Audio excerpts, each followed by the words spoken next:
Good evening, you're watching Monday edition of News Mongolia. Today is February 14th. For our top stories, Erdenes Tavan Tolgoi introduces its A620 business plan. Up to 65 containers are being processed daily at Zamiin-Uud port. Mongolian peacekeepers mark the 20th anniversary of peacekeeping operations. For other news, stay tuned.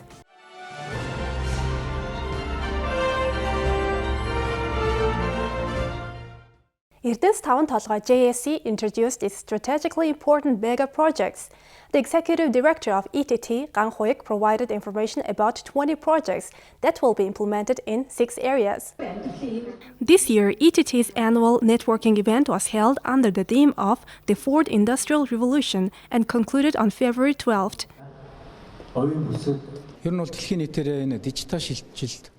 Due to the latest developments, the computer software industry is on the rise. Also, businesses, communication and people-to-people interactions are undergoing changes, like many people choosing remote work and so on. We have divided our 20 major projects into 6 different groups. First, mining programs, software and digitalized equipment are the latest trend. They require less and less human intervention. We should introduce such innovations to our operations. Second is infrastructure. Now we are planning to launch our Zamiin-Uud and Zamiin-Uud railways on March 15th and May 15th respectively. Another important issue is exporting value-added products such as coking coal.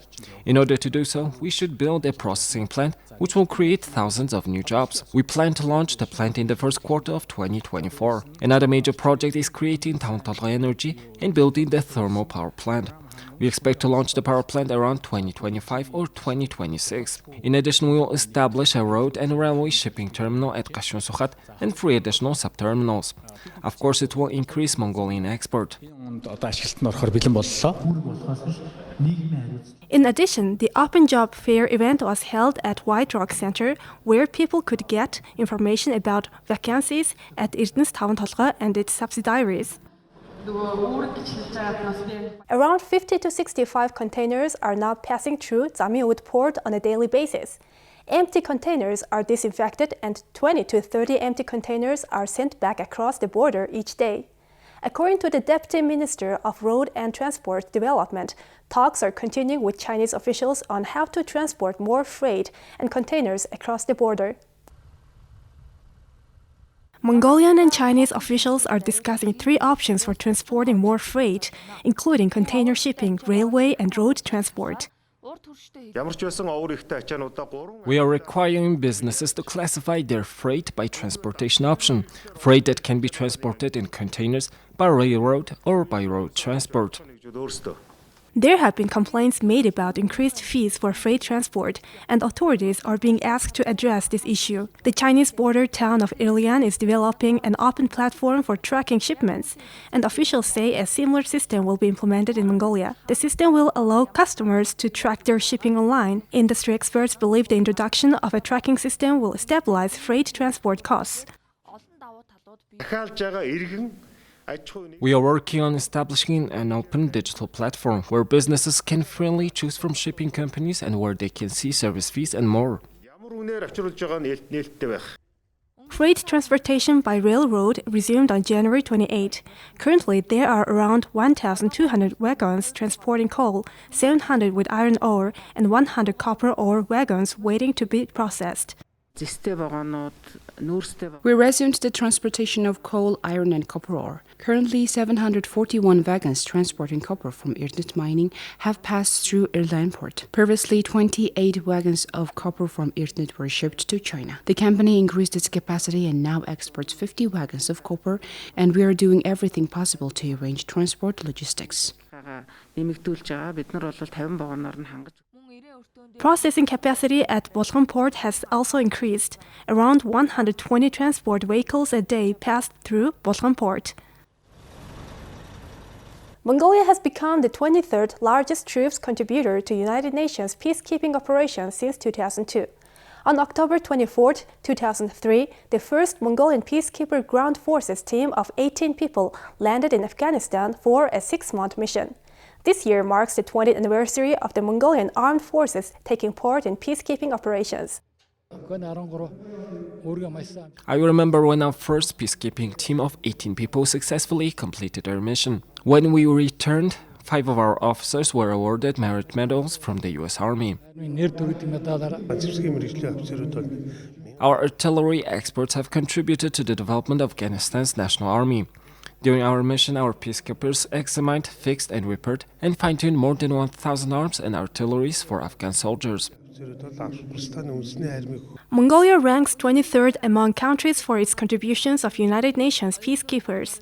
This year's peacekeeping anniversary follows Mongolia's commemoration of the 60th anniversary of Mongolia's accession to the United Nations in 2021 and the 100th anniversary of the modern Mongolian armed forces.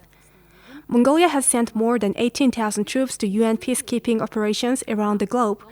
During missions in Afghanistan, Mongolian troops prepared 12,000 Afghan army soldiers. Now let's take a look at the currency exchange rates provided by Mongol Bank.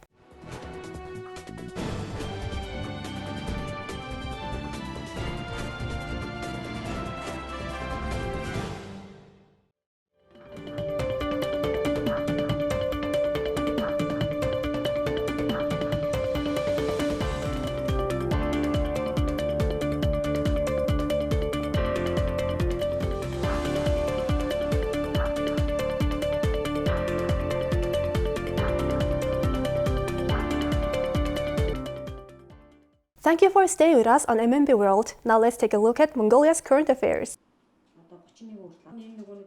Since the start of COVID-19 vaccination in Mongolia, 75.1% of Ulaanbaatar residents have received the first dose. 72% have received the second dose. First booster shot coverage is at 52.8% and additional booster shot coverage is at 5.5%. Full doses have been administered to 3,032 pregnant women, 25.5% of the target group, 68,642 children 12 to 15 years old, 77.2% of the age group, and 27,055 children 16 to 17 years old, 79.8% of the age group. Last weekend, 495 doctors and medical staff worked at 110 vaccination sites in Ulaanbaatar. Following instructions from the Ministry of Education and Science, all students in grades 1 through 12 took proficiency tests to determine which subjects saw students falling behind. More than 62,000 children were involved in the ministry's initial assessment, with disappointing results. 61% of children aged 7 to 14 failed the literacy assessment, with test results showing that 4 out of 10 children under the age of 14 have poor reading and comprehension skills. Educators say that parental guidance is important for children who are required to engage in online lessons. According to a recent survey, parents under the age of 40 worked very well with their children taking online lessons, but parents over the age of 40 worked with their children less. Students are also being affected by the backlog in their studies. According to the survey, about 2,000 children are at risk of dropping out of school. The Ministry of Health and the National Center for Communicable Diseases provided its daily updates on COVID-19 status in Mongolia. The Ministry of Health today reported that 553 new COVID-19 cases were detected after tests were carried out at PCR laboratories across the country.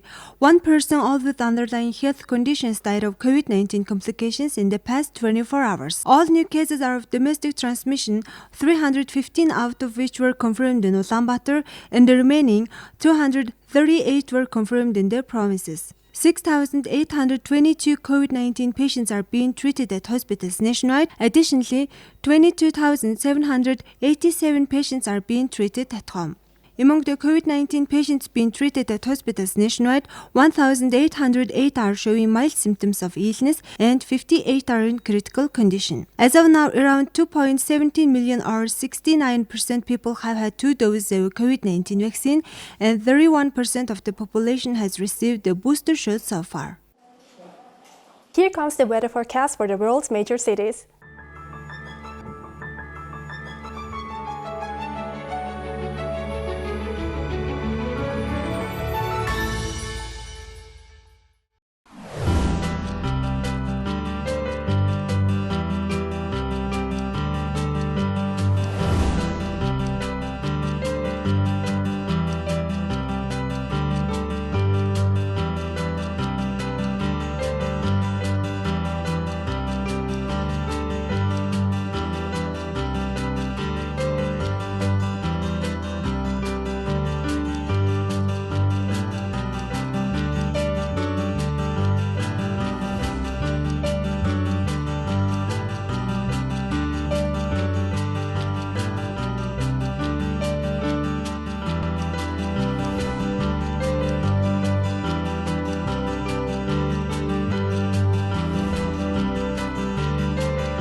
This is it for today. Thank you for staying with us.